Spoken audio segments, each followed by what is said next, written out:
Approximately 17 months ago, I created a video exploring the maximum possible EHP in Wynncraft. That video was mostly wrong. In the video, I concluded that the maximum possible EHP was somewhere between 4 million and 6 million. That was extremely wrong. Before I explain why the previous video was so wrong, I would like to set some ground rules for the following calculations. First of all, the definition of EHP that I will be using is the amount of damage necessary to bring the health of the player from max to exactly 0. Second, I'll be assuming max luck in a perfect setup while ignoring impossible situations, such as having loot run boons in a raid or having raid buffs in housing.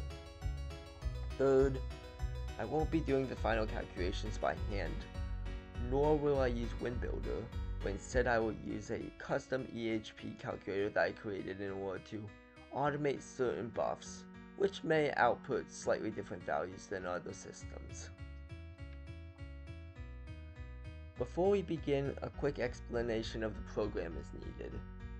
This program only calculates the EHP based on certain inputted values and is not a builder. Due to this, in order to get the most accurate results, we will have to manually figure out the amount of each individual stat that is inputted, which is not a big deal. This program takes in health and the health bonus ID separately in order to properly calculate the effects of Radiance. Radiance can only increase health bonus as it is an actual ID, while health itself is not. The program can also take in overhealth, which is applied by abilities such as Blood Sorrow and Diversion. For these, we will be assuming a total of 11% in overhealth from Diversion, since the cooldown of the ability ends exactly when the bonus from the previous activation reaches 1%. We will also be assuming that the overhealth bonus from Blood Sorrow is 34%, since that is the max it can reach due to the way the ability works. In order to determine this max, I took into account the fact that the rate at which the overhealth decreases as the time in seconds increases due to a decay, which is a complete mouthful that I can't believe I pronounced this time. And calculated 5 times 2 plus 5 times 1.8 plus 5 times 1.6 plus 5 times 1.4, which resulted in 34. These totals added together means that we will be assuming that the total overhealth percent is 45%. This program, as some may notice, contains Guardian as one of the major IDs. Guardian applies after all other calculations, so it has a massive impact on final EHP. In addition to all of that, the program will assume that agility is always activated, no matter the amount present, since we are assuming that all conditions are perfect.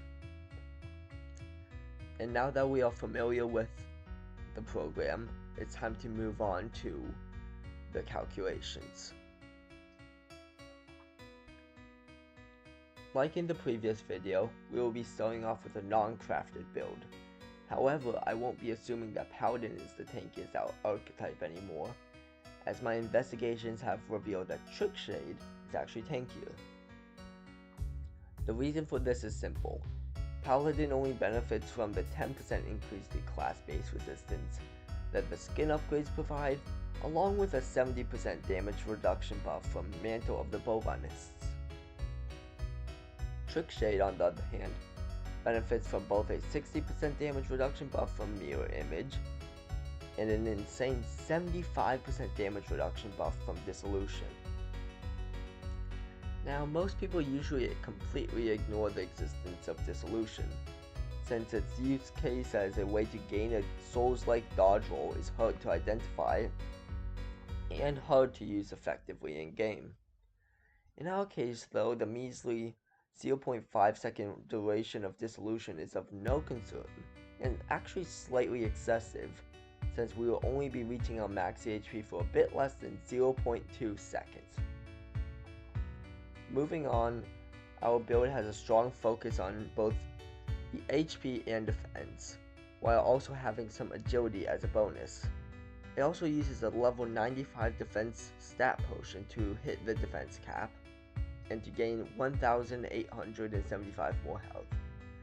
It's important to note that the health gained from the stat potions is counted as the health bonus ID, so it benefits from Radiance as well.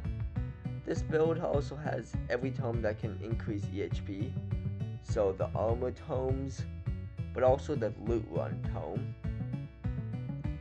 And also, the health gained from the tomes also counts as the health bonus ID, like potions, so they are also increased by Radiance.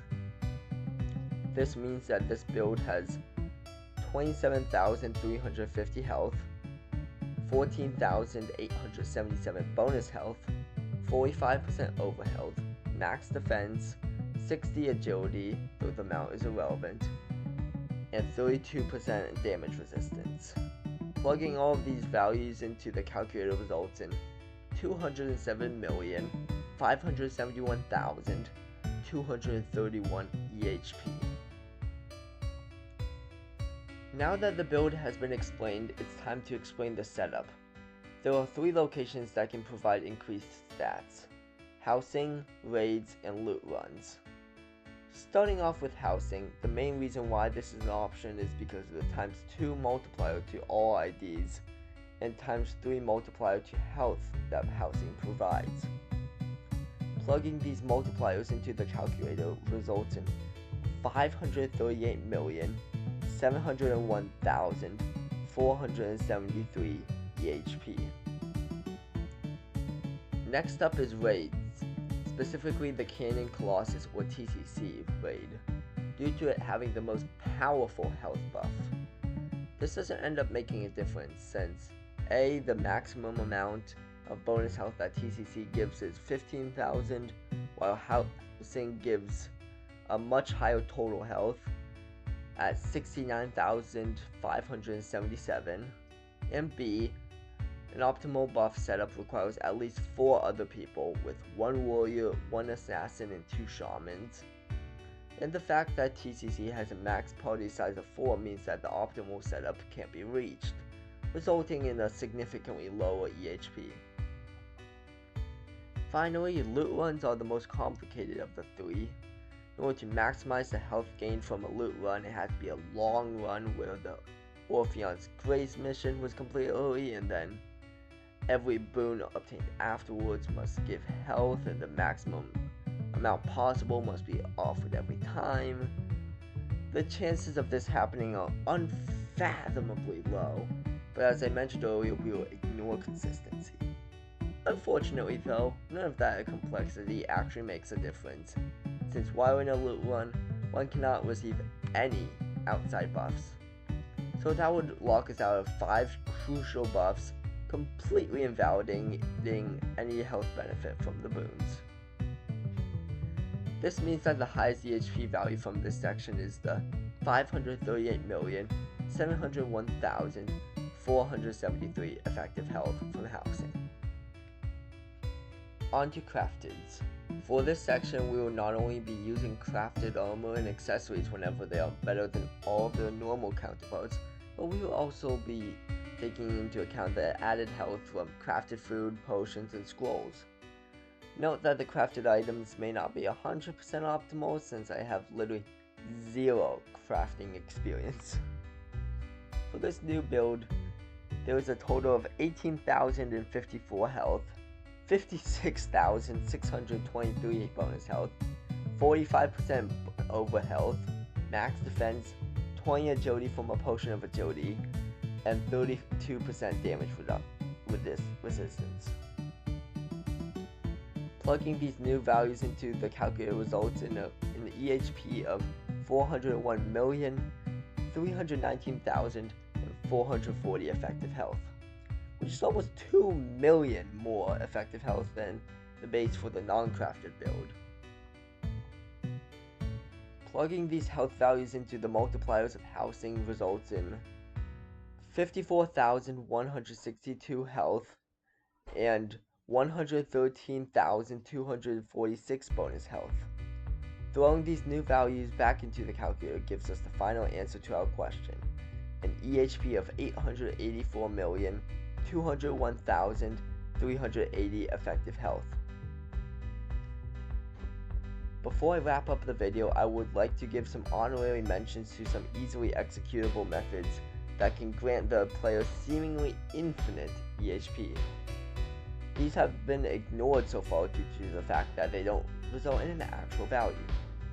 Starting off, there is the final red node of Paladin, Second Chance. This ability grants the player the ability to survive a lethal hit on a 10-minute cooldown. Second Chance itself doesn't actually increase the EHP of the player, since our definition is that it's the damage taken from full to 0, but it results in a strange situation where one can take more damage than their EHP suggests they could and still survive, creating an illusion of infinite EHP.